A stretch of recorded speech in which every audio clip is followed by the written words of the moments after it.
Secrets to garden design. Secrets your landscape contractor doesn't want you to know. Section 1. Garden planning. What's in it for me?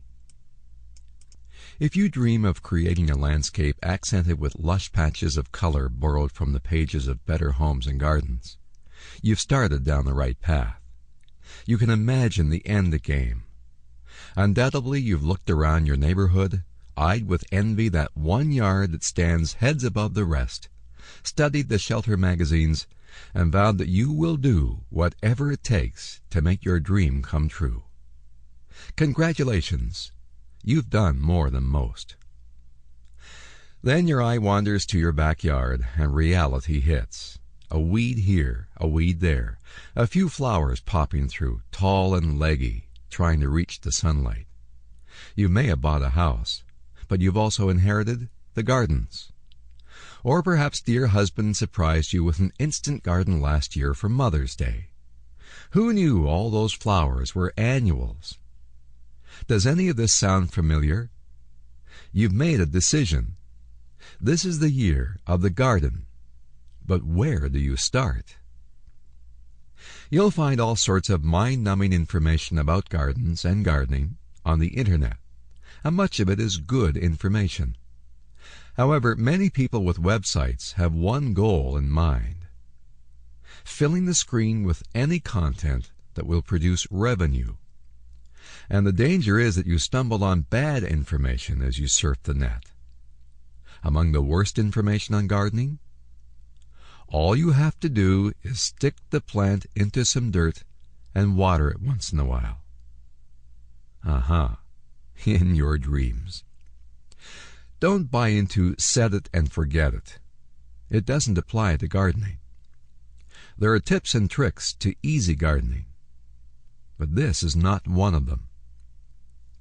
Gardening is a journey as much as it is an end. The joy of creating something from the first kernel of a thought all the way through to fruition is in itself satisfying.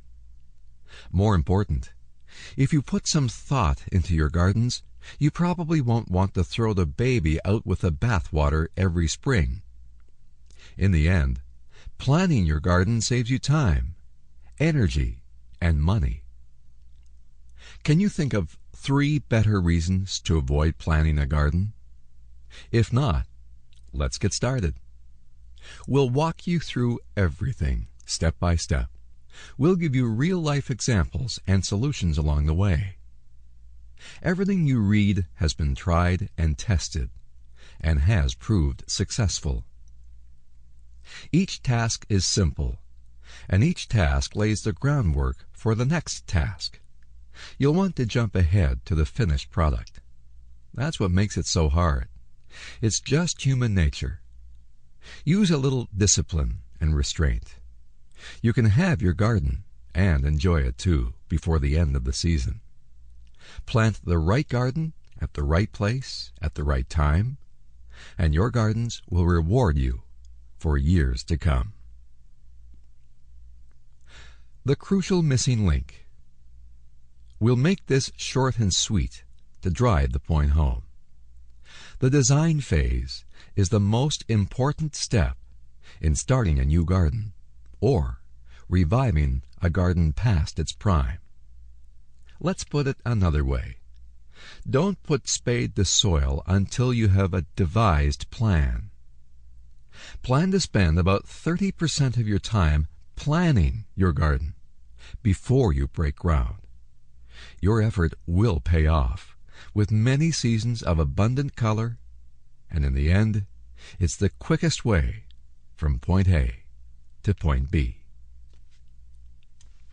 Planting flowers versus designing a garden. If you have to ask that question, then you've planted flowers, and you're probably not happy with the outcome. You wouldn't just walk into your kitchen, open the pantry, and throw a bunch of ingredients into a pot and call that dinner. And you can't just stick some plants into the earth and call it gardening. You start with a meal plan in the kitchen and follow a recipe for each dish. Now, you're going to start with a plan for your garden. Sample complete. Ready to continue?